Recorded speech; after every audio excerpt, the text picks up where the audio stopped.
इस कार्यक्रम के पुण्यार्चक हैं गुणायतन परिवार। गुणायतन परिवार द्वारा भोपाल में बड़ी सार्थक पहल की गई है, जिसमें बच्चों को संस्कार युक्त और गुणवत्तापूर्ण शिक्षा देने का मौका मिल रहा है। ये बच्चों की व्यवस्था की गई है, जिसमें 6वीं 7वीं के बच्चे इस साल लिए जाएंगे और 11वीं 12वीं और सीए फाउंडेशन के बच्चों को यहाँ रखा जाएगा। ये मेधावी छात्रों को प्रावीण्य के आधार पर उसे प्रविष्टि मिलेगी। पूरे देश भर से प्रविष्टियाँ आएगी।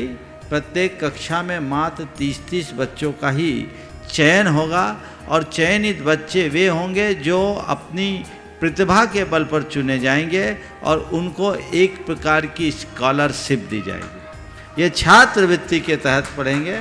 गुणायतन के समाज कल्याण की दिशा में एक बहुत अच्छी पहल है और ये सार्थक पहल है। इसकी शुरुआत भोपाल से हो रही है। ये भोपाल वालों के लिए बहुत गौरव का विषय है। इसके लिए गुणायतन के साथ विद्यासागर इंस्टीट्यूट और सेज और एपीटी, इन तीनों को भी मैं बहुत बहुत आशीर्वाद देता हूँ।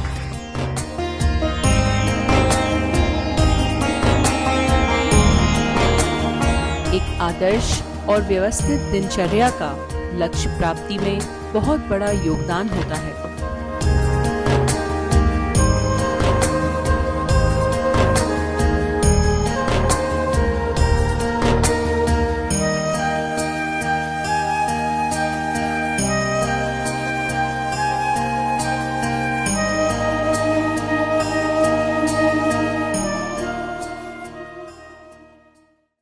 हम लोगों को दुर्लभ मनुष्य जीवन मिला है। मनुष्य जीवन को प्रकृति के सर्वश्रेष्ठ कृति के रूप में देखा जाता है। कभी विचार किया कि हमारी श्रेष्ठता की वजह क्या है? मनुष्य सर्वश्रेष्ठ है। क्यों? क्यों है? उसके पास बल है, उसके पास शक्ति है। क्या है? अगर देखा जाए तो शारीरिक बल हमें बहुत कम है। न तो हमें हाथी घोड़े जैसा बल है, न चीते जैसी स्फूर्ति है। हमारी स्थिति तो ये है कि एक छोटा सा बिच्छू भी काट खाए तो तिलमिला जाए। लेकिन फिर भी मनुष्य सर्वश्रेष्ठ है, इसलिए क्योंकि मनुष्य के पास एक ऐसी शक्ति है जिसके बल पर वह हाथी पर भी अंकुश लगा सकता है, घोड़े को भी लगाम लगा सकता है, शेर को भी पिंजड़े में बंद कर सकता है, सबको अपनी मुट्ठी में रख सकता है। वह शक्ति है विचार की। किसकी शक्ति है? विचार की। हमारे पास एक ऐसी शक्ति जिसके बल पर हम अपने जीवन को न केवल समग्रता से जान सकते हैं, अपितु अपने जीवन को और आगे भी बढ़ा सकते हैं। संत कहते अपनी वैचारिक शक्ति को पहचानो और उसे सही दिशा में नियोजित करते हुए आगे बढ़ने का प्रयत्न करें। विचार की शक्ति तो हम सबके पास है, पर विचार हमें ये करना है कि मेरे विचार की दिशा क्या है। विचार तो चाहे जो कर लो, पर मेरे विचार की दिशा क्या है? हम कैसा सोचते हैं? जीवन में बहुत सारी घटनाएं घटती है और जीवन में घटित घटनाओं और प्रसंगों को लोग अपने अपने तरीके से जीते भी हैं। पर हमें ये देखना है कि हम अपने जीवन के संदर्भ में क्या सोचते हैं, किस तरीके से देखते हैं, हमारा नजरिया क्या है। एक ही घटना है, अलग अलग व्यक्ति उसे अलग अलग नज़रिए से देखता है, अलग अलग परिणाम निकलता है। एक जगह एक मंदिर का निर्माण हो रहा था। सैकड़ों लोग मजदूर उसमें काम कर रहे थे। एक संत का उधर से गुजरना हुआ। उन्होंने एक मजदूर के पास आकर के पूछा कि भाई क्या कर रहे हो? मजदूर ने संत को घूरते हुए बड़ी बेरुखी से कहा, दिखता नहीं, अंधे हो क्या? पत्थर तोड़ रहा हूं। संत मुस्कुराए और आगे बढ़े। कुछ दूरी पर दूसरा मजदूर भी वही काम कर रहा था। उन्होंने उससे भी वही सवाल किया कि भाई क्या कर रहे हो? उसने कहा, पेट पाल रहा हूं। उसके उत्तर में विवशता थी, बेबसी दिख रही थी। संत मुस्कुराए, आगे बढ़े और तीसरे मजदूर से जो वही काम कर रहा था उसके निकट जाकर के पूछे, भाई क्या कर रहे हो?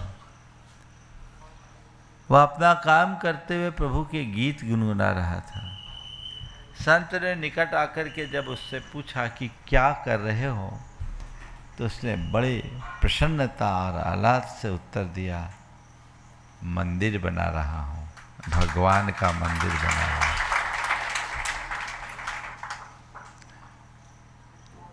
काम तीनों एक ही कर रहे हैं, तीनों के काम में कोई अंतर नहीं, लेकिन परिणाम अलग अलग है। एक पत्थर तोड़ता दिख रहा है, एक पेट पालता दिख रहा है, एक मंदिर बना रहा है। हम भी जीवन जीते हैं। जीवन में बहुतायत लोग ऐसे होते हैं जो बेरखी और बेबसी से अपना जीवन बिता देते हैं।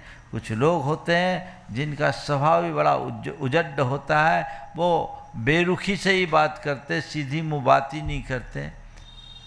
कुछ लोग हैं जो जैसे तैसे खींच तान कर अपनी ज़िंदगी को पूरा कर देते हैं। उनके जीवन में केवल बेबसी और लाचारी होती है। लेकिन बहुत कम लोग हैं जो जीवन के मर्म को पहचानते हुए जीवन का रस लेकर के जीते हैं, जीवन का आनंद लेकर जीते हैं। हमें ये देखना है कि मैं कहाँ हूँ, मेरी स्थिति क्या है, मेरी विचारधारा क्या है, मैं कैसे जी रहा हूँ। बोलो, कभी विचार किया? मेरे जीने की स्थिति क्या है? मेरे जीवन में शिकायतें हैं या संतुष्टि? मेरे जीवन में कोई बेबसी या मजबूरी है या आनंद? क्या है? कभी हमने विचार किया? क्या है? सब चीज़ें हमारे अंदर है, हो सकती है, और ये सब चीज़ें निर्भर करेगी हमारी सोच पर, हमारी विचारधारा पर। हम कैसे सोचते हैं। 4 प्रकार की सोच है। एक व्यावसायिक सोच, दूसरी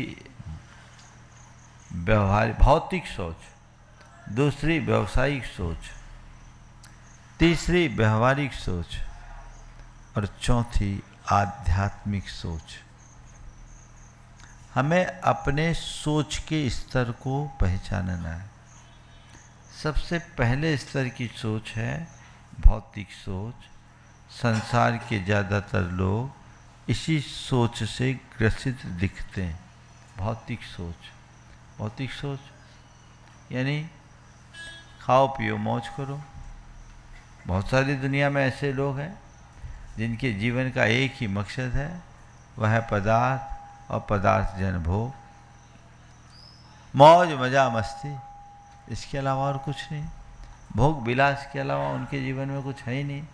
उनका तो केवल एक ही कहना है, जब तक जियो सुख से जियो, कर्जा लो पर घी पियो।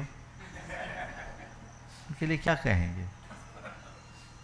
ऐसे लोग बहुत हैं और आजकल ऐसे लोगों की संख्या बढ़ते जा रही है। भौतिक सोच से लोग ग्रसित लोग कदाचित समृद्ध मिल जाएंगे, दिख जाएंगे, लेकिन उनमें कभी संतुष्टि नहीं होगी। वे अंदर से बहुत दुखी होते हैं और ऐसे लोगों का जीवन घोर हताशा और अवसाद से भरा होता है। हमें अपने मन की पड़ताल करनी है। मेरी सोच की स्थिति क्या है? अगर मैं केवल भोग विलास तक अपने आप को सीमित रखता हूं या केवल दृश्य जीवन तक की बात पर विचार करता हूं, तो मेरी सोच भौतिक सोच है, उथली सोच है।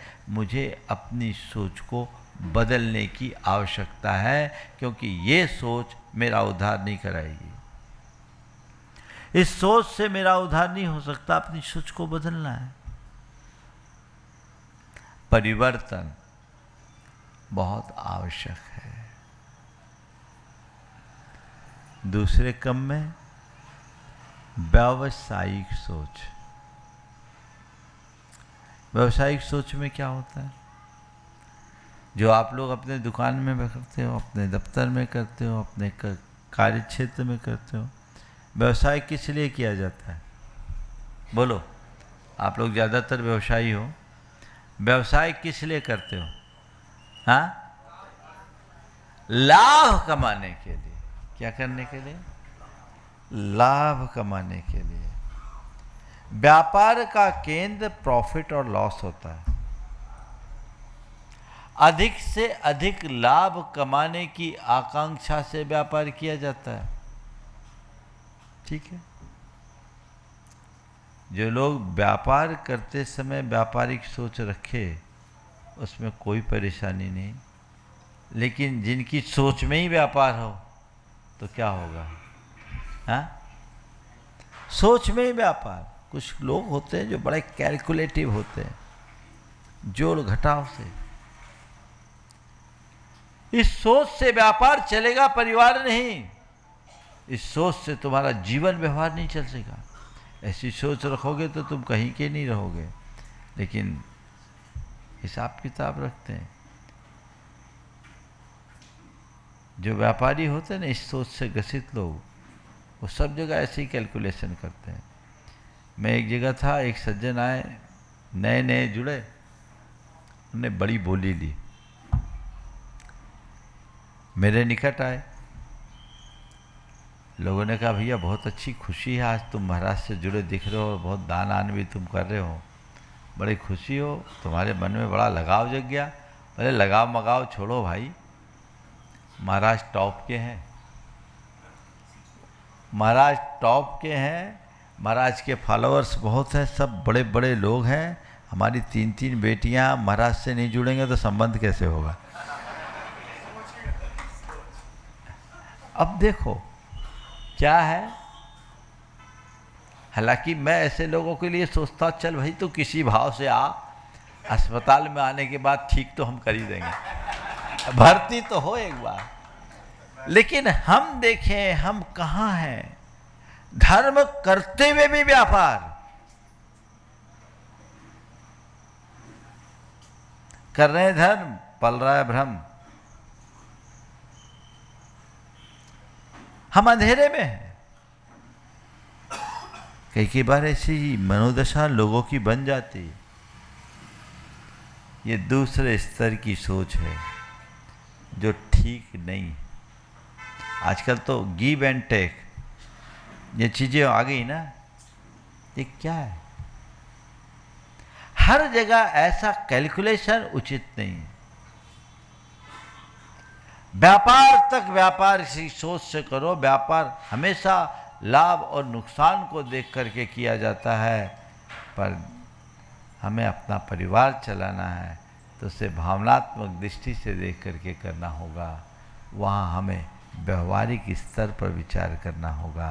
ये तीसरे स्तर की सोच है, व्यवहारिक सोच, यानी जहाँ लाभ और नुकसान की जगह अच्छे और बुरे का ख्याल किया जाए।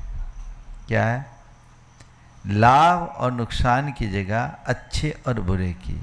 एक जगह प्रॉफिट और लॉस है, एक जगह गुड और बैड है। आप किसको पसंद करेंगे? व्यापार में तो प्रॉफिट और लॉस करो, लेकिन घर परिवार में आके चलो तो गुड और बैड को देखो। अगर किसी में लाभ है पर परिणाम बुरा, तो उस लाभ को नुकसान समझो, और कहीं नुकसान है और परिणाम अच्छा, तो उस नुकसान को भी अच्छा समझो। ये व्यवहारिक सोच। व्यवहारिक सोच में हमें अपनी हर कार्य और क्रिया को संपादित करते समय उसके परिणाम का ध्यान रखना होता है। कोई कुछ भी बोल दे, कोई कुछ भी कर दे। कल से हमारे प्रवचन का निवेदन करने के पहले एक घंटी बजा दिया करो, समझ गए? ताकि बीच में घंटी ना बजे। और सुन लो, हमारी सभा में अगर किसी की घंटी बजेगी तो भरी सभा में मैं घंटी बजा दूंगा, सबका स्वागत करा देंगे। 10 सेकेंड का मैं विराम ले रहा हूँ, आप लोग सब साइलेंट कर दें 10 सेकेंड में। एक अनुशासन दिखना चाहिए, सबका ध्यान भंग होता है ना। ये बला क्यों लेके आओ? सब करो, 10 सेकेंड का ब्रेक दे दिया मैंने, हो गया ना?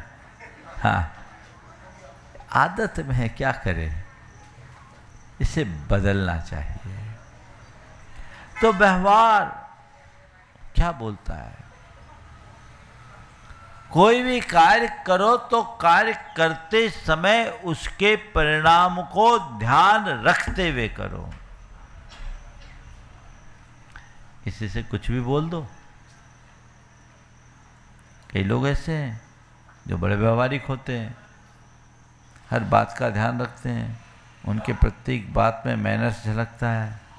ऐसे लोगों को हम व्यवहार कुशल कहते हैं, बड़े मिलनसार, विनम्र होते हैं, क्योंकि वो इन बातों को ध्यान में रखते हैं कि भाई किसी को बुरा न लगे और मेरी किसी से बुराई ना हो, है ना? सबकी नज़र में मैं अच्छा बना रहूं, ये मनुष्य की व्यवहारिक सोच है। और जब तक आपके अंदर ऐसी सोच नहीं बनेगी, तब तक आपका व्यवहार अच्छा नहीं बनेगा। लेकिन ये सोच भी बहुत गहरी सोच नहीं है। लोगों की नज़र में अच्छा बनूं, लोग मुझे अच्छा कहे, लोगों के बीच मेरी एक अच्छी छवि बने और मेरे सबसे अच्छे संबंध रहे, ये व्यवहारिक सोच है।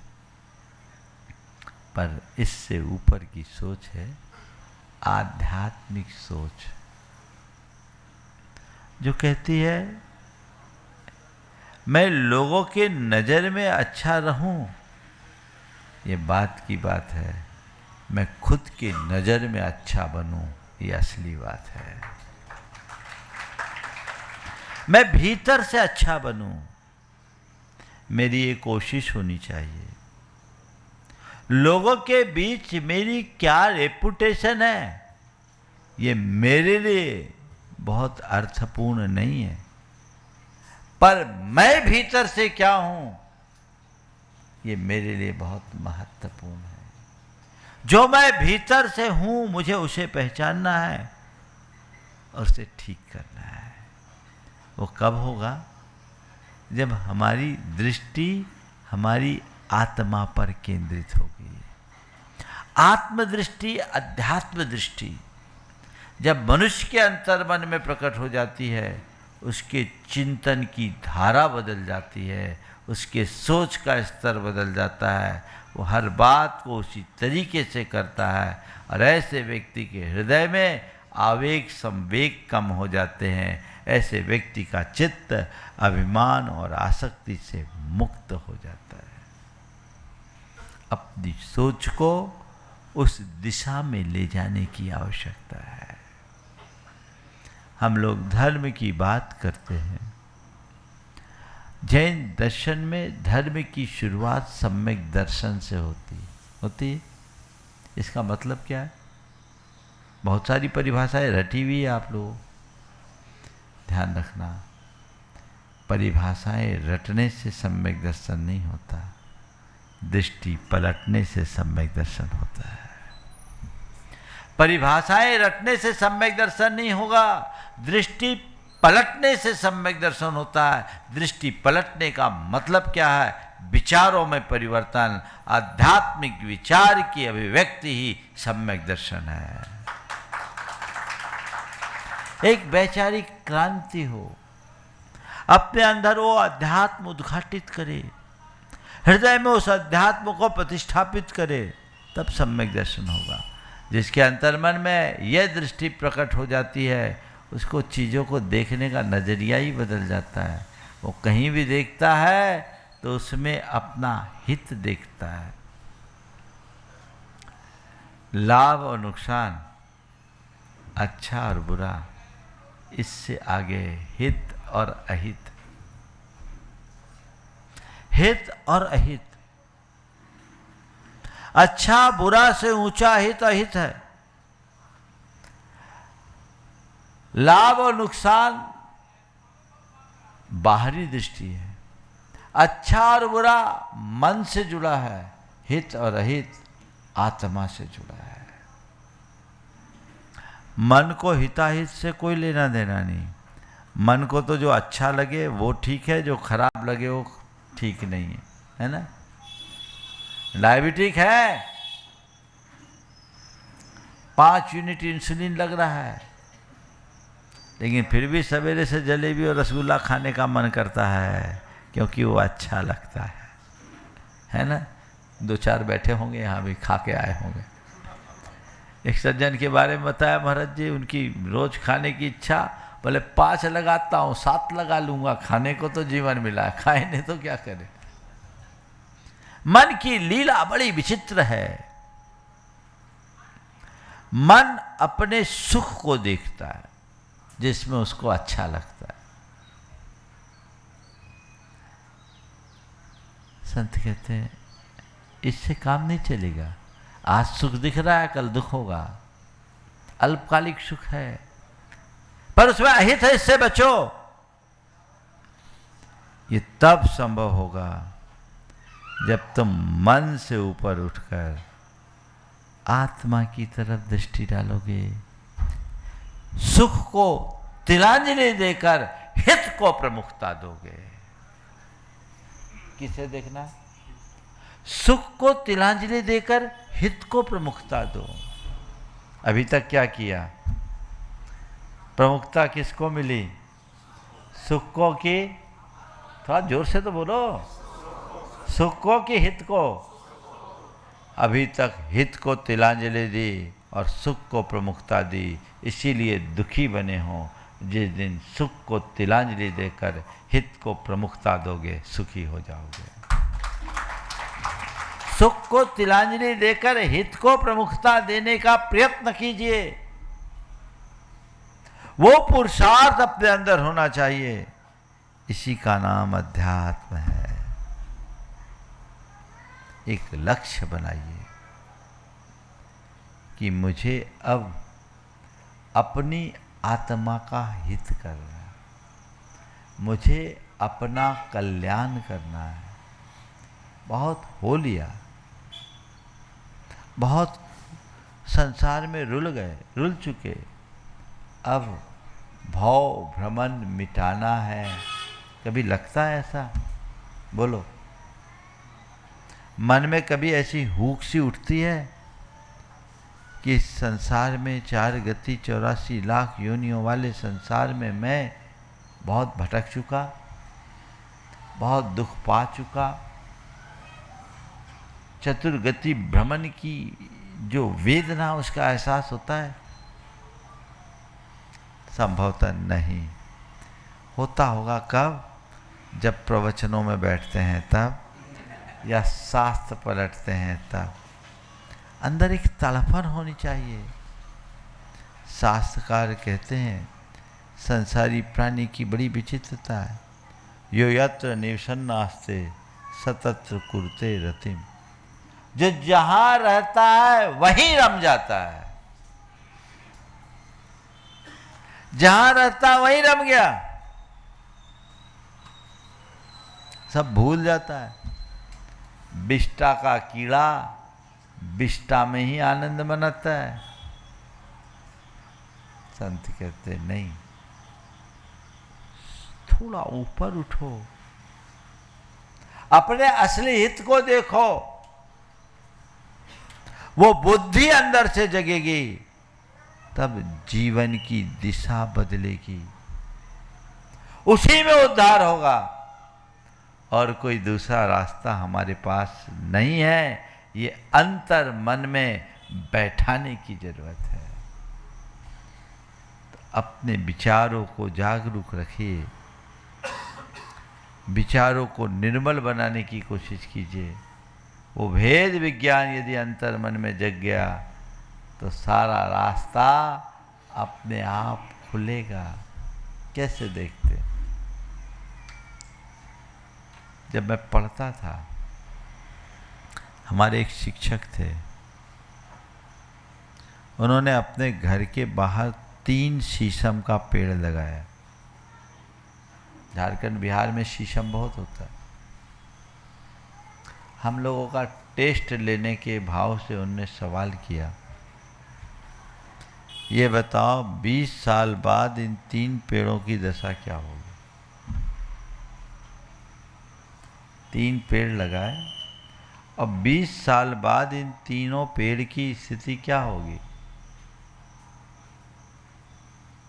किसी ने कहा 20 साल बाद ये तीनों पेड़ 3 लाख के हो जाएंगे, पेड़ बड़ा हो जाएगा।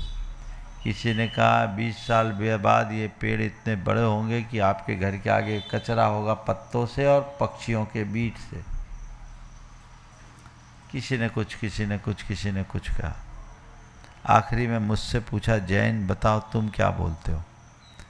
मेरे साथ ऐसा होता था कि कोई भी सवाल उठे तो सबसे पहले मेरा हाथ उठता था और नंबर सबसे आखिरी में आता था। जब कोई ना बोले तब मुझसे पूछा जाता था। उन्होंने मुझसे पूछा, जैन बताओ तुम क्या बोलते हो? मैंने कहा, सर 30 साल बाद ये पेड़ इतने हरे भरे होंगे कि पूरे इलाके की शान बनेंगे, पूरे मोहल्ले का पर्यावरण शुद्ध करेंगे। तब उनके मुख से निकला, उस समय मैं 7वीं क्लास में पढ़ता था, उनके मुख से निकला, तुम्हारे विचार कोई संत के विचार है, तुम संत बनो। मुझे कोई पता नहीं था, मुझे कोई पता नहीं था, लेकिन मनुष्य के विचार ही उसके जीवन को ऊंचा उठाते हैं और विचार ही उसे नीचे गिराते हैं। हम कैसा जीवन जीते हैं, मेरी विचारधारा कैसी है, हमें उसे परखने की जरूरत है। संतों के समागम से हमें क्या मिलता है? बोलो, हम लोगों के पास तो आप लोग आते हो, क्या मिलता है? हमारे पास है क्या तुम्हें देने के लिए? जो तुम चाहते हो उसमें से कुछ भी नहीं हमारे पास है। क्या? फिर भी बड़ी विचित्रता, लोग उसी के लिए आते हैं। वो तो मैं देख रहा हूं, देख रहा हूं, पर मैं कह रहा हूं कि जो चीज हम लोगों के पास, हम लोग छोड़ चुके। दुनिया देखो, महाराज आशीर्वाद दो धंधा अच्छा हो जाए, महाराज अच्छा आशीर्वाद दो बच्चा हो जाए। तुम वही मांगने आते हो जो हमारे पास है नहीं। और बताओ, जो हमारे पास है नहीं वो हम तुम्हें दे सकते हैं क्या? हाँ बोलो, दे सकते हैं? नहीं दे सकते। हम तुम्हें धन नहीं दे सकते, हम तुम्हें संतान और संतति नहीं दे सकते, पर हम एक ऐसा विचार दे सकते हैं जो तुम्हें संतुष्टि दे, प्रसन्नता दे, आनंद दे। और यही जीवन की सबसे बड़ी पूंजी है। तुम्हारे पास कुछ हो या ना हो, संतुष्टि होनी चाहिए, प्रसन्नता होनी चाहिए, आनंद होना चाहिए। वह केवल एक विचार से होगा। अपने अंदर की उस विचारधारा को जगाइए, जीवन में व्यापक बदलाव घटित करने का लक्ष्य बनाइए, जो हमारे जीवन की एक स्थायी उन्नति का आधार बन सके, हम अपने आप को अंदर से ठीक कर सके। कोई सोचे कि मेरी परिस्थितियां बदल जाए, असंभव। मेरी परिस्थितियां बन जाए, परिस्थितियां मेरे अनुकूल हो, असंभव। महाराज ऐसा क्या बोल रहे हैं आप? मैं बोल रहा हूँ परिस्थितियां कभी अनुकूल नहीं होती। एक परिस्थिति सुधरेगी, दूसरी सुधरेगी, तीसरी आ जाएगी। ये तो कुछ ना कुछ चीज़ें बनेगी। हमेशा परिस्थिति एक सी होती ही नहीं। हमेशा कोई दुनिया में ऐसा स्थान है जहाँ सदाकाल दिन ही है, कभी रात नहीं हुआ। 6 महीने का दिन, 6 महीने की रात की बात तो सोच लेता, लेकिन शाश्वत दिन और शाश्वत रात है क्या? कहते ही नहीं, हो भी नहीं सकता। ये प्रकृति का नियम है। रात के बाद प्रभात और प्रभात के बाद रात, ये तो चलता ही रहेगा। परिस्थितियाँ तुम्हारे अनुकूल न हो इसकी कोई गारंटी नहीं, लेकिन मनस्थिति अनुकूल बनाने की गारंटी हम जरूर ले सकते हैं। चाहे जैसी परिस्थिति हो, मैं अपनी मनस्थिति को अनुकूल बनाए रखूं। वो कब होगी? जब हमारी सोच आध्यात्मिक होगी, जहां हम अपने हित को सर्वोपरि स्थान देंगे। भौतिक हित को नहीं, आत्मिक हित को, लाभ को नहीं, कल्याण को, भला को। ये अगर हमारे मन में आ जाए, जीवन पलट जाएगा। तो वही दृष्टि और भावना सबके मन में विकसित होनी चाहिए, जो जीवन के लिए एक अलग आनंद की अनुभूति देंगे। ऐसी भावना अपने मन में जगा के रखें। ये बहुत अच्छा सहयोग आप लोगों को मिला है। अपने विचारों को परिष्कृत करने की कोशिश करें। बदलाव तो आता है, सत्संग हमारे विचारों को बदलने का एक सबल निमित्त है।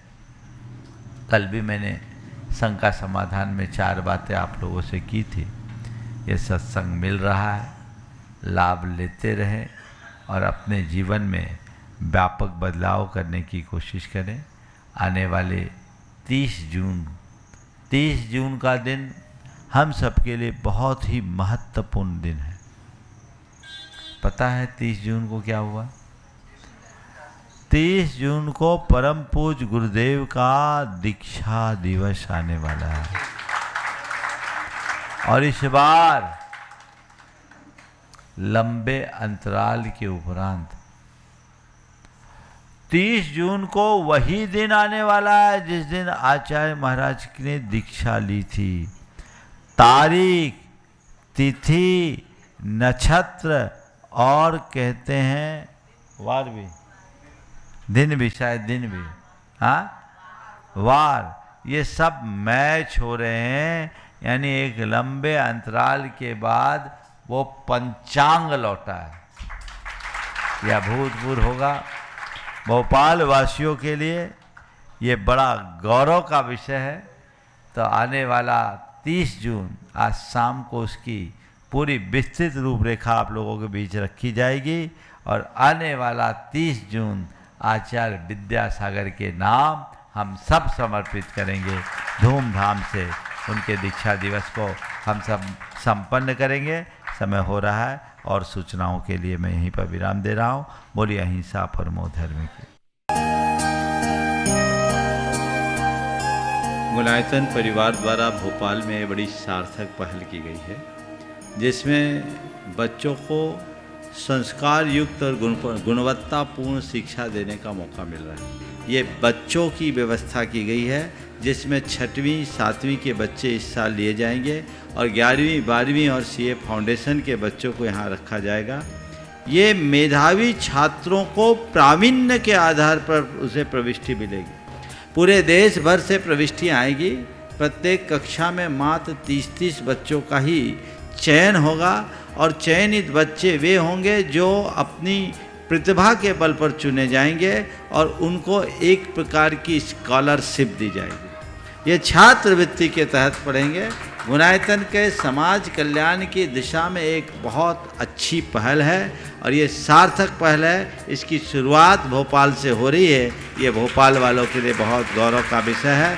इसके लिए गुणायतन के साथ विद्यासागर इंस्टीट्यूट और सेज और एपीटी इन तीनों को भी मैं बहुत बहुत आशीर्वाद देता हूँ।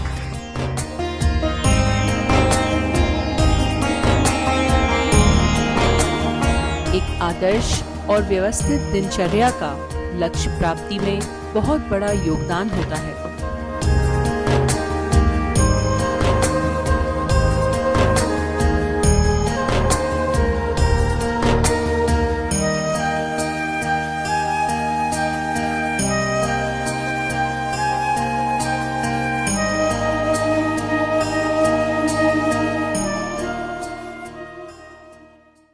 इस कार्यक्रम के पुण्यार्जक थे गुणायतन परिवार।